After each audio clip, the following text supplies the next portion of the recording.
1400 ఉద్యోగాలు అది పెండింగ్ లో ఉండే, కోర్టు పెండింగ్ లో 2008 అంటే 17 సంవత్సరాల తర్వాత మరి మన ముఖ్యమంత్రి గారు చొరవ తీసుకొని అది 30%, 70% అది చిన్న లిటిగేషన్ దాన్ని సాల్వ్ చేస్తూ వారికి నష్టం జరగకుండా వీరికి నష్టం జరగకుండా చేసి ఇవాళ 1400 మందికి నియామక పత్రాలు ఇచ్చారు. వాళ్ళు జాయిన్ అయిపోయారు.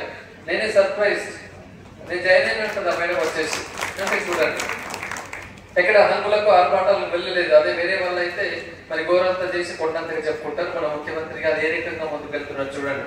ఇవాళ ఉద్యోగుల విషయంలో కావచ్చు, నిరుద్యోగుల విషయంలో కావచ్చు, మరి సంక్షేమ పథకాల విషయంలో కావచ్చు, అసలు ఎవరు పోటీ లేరు మనకన్న విధంగా ఇవాళ ముందుకు చూసుకొని వెళ్తున్నారు. ఇవాళ బీసీ గణన కావచ్చు, మరి భారతదేశంలో ఎవరి చేయని మరి సాహసోపత నిర్ణయం అది. కాబట్టి ఇలా అద్భుతంగా ముందుకు తీసుకెళ్తున్న మన ముఖ్యమంత్రి గారి ఆధ్వర్యంలో రాష్ట్రం ముందుకు తీసుకెళ్తున్న విషయం తెలిసిందే. మరి ఇలాంటి సమయంలో మరి ఒక ఎన్నిక మళ్ళీ ఇప్పుడు వచ్చేసింది. అది ఖచ్చితంగా పట్టభద్రులకి చదువుకున్న వాళ్ళకి ఉండాల్సింది. అది నిజానికి మన పోటీదారులు మనం చూసుకున్నట్లయితే ఒక పారిశ్రామికవేత్త మరి ఏమాత్రం కూడా ఉద్యోగ నిరుద్యోగుల గురించి అనుభవం లేకుండా ఉన్న బీజేపీ ప్రత్యర్థి అభ్యర్థి అక్కడ ఉన్నాడు. ఇక మిగతా వాళ్ళు ఎవరు కూడా మనకు దరిదాపులో కూడా లేని పరిస్థితి. మరి ఈ అభ్యర్థి కూడా ఉన్నది ఎక్కడ అంటే పటాన్ చెరు హైదరాబాద్ దగ్గర. మరి ఎవరైనా మనం ఓటేద్దాం అనుకుంటే గుర్తుపెట్టుకోవాలి, మన ఎమ్మెల్సీని హైదరాబాద్ పోయి కలుద్దామా, లేదా ఇదే పరిసరాల ప్రాంతాల్లో మరి మాకు మంచిర్యాలలో విద్యా సంస్థలు ఉన్నాయి, ఇటు వస్తే నిర్మల్లో విద్యా సంస్థలు ఉన్నాయి, కరీంనగర్ లో విద్యా సంస్థలు ఉన్నాయి. ఈ ప్రాంతంలో నాకు చాలా మంది పేరెంట్స్ ఎంతో మందికి ఇక్కడ జన్నారం వాసులకి నేను ఉచిత విద్య అందించి మరి వాళ్ళ గొప్ప స్థానాల్లో ఉన్న పేరెంట్స్ నాకు ఇక్కడ ఉన్నారు. మరి నరేంద్ర రెడ్డిని కలవడం అంటే పెద్ద సమస్య కాదు.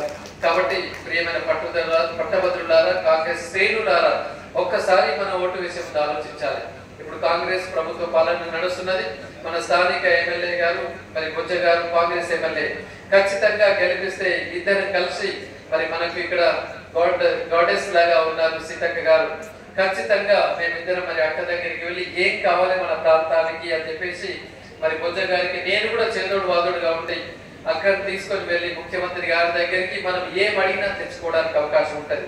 ఎందుకంటే మనం గెలిపించుకున్నాం, కాంగ్రెస్ వాదులుగా ఎమ్మెల్సీగా గెలిపించుకున్నాం కాబట్టి ఖచ్చితంగా మరి మనం పోయి సీతక్కని అడగడానికి అవకాశం ఉంటుంది, సీతక్క ముఖ్యమంత్రి గారిని అడగడానికి అవకాశం ఉంటుంది. మనకు పెండింగ్ లో ఉన్న ఇక్కడ మరి ఏదైనా కావచ్చు అవన్నీ కూడా సాధించుకోవడానికి ఒక చక్కటి అవకాశం మనకి ఉంటది.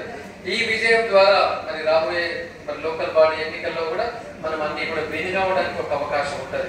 కాబట్టి కాంగ్రెస్ శ్రేణులైనా కొంచెం ఉత్సాహంతో బయటికి రండి. మన ఓట్లు తక్కువ ఉన్నాయి, కాంగ్రెస్ శ్రేణులు ఎక్కువ ఉన్నారు. నిజంగా చెప్పాలంటే 1700 ఓట్లు ఇక్కడ చెన్నారంలో ఉంటాయి. ఇక్కడ ఉన్నది మీ శ్రేణులు కూడా 1700 ఉన్నారు. అంటే మనిషికి ఒక పట్టభద్రుడిని కన్విన్స్ చేసి ఓటేపిస్తే అసలు ఇక్కడ ఇంకా వేరే ఏం అవసరం లేదు. కాబట్టి మనం చేయాల్సింది కూడళ్లలోనూ చౌరస్తాలలో కాదు, పట్టభద్రుడు ఎక్కడ ఏ ఇంట్లో ఉన్నారు, ఎంతమంది ఉన్నారు అని ఆ ఇంటికి వెళ్ళి మనం క్యాంపెయినింగ్ చేయాల్సిన అవసరం ఎంత అన్నది.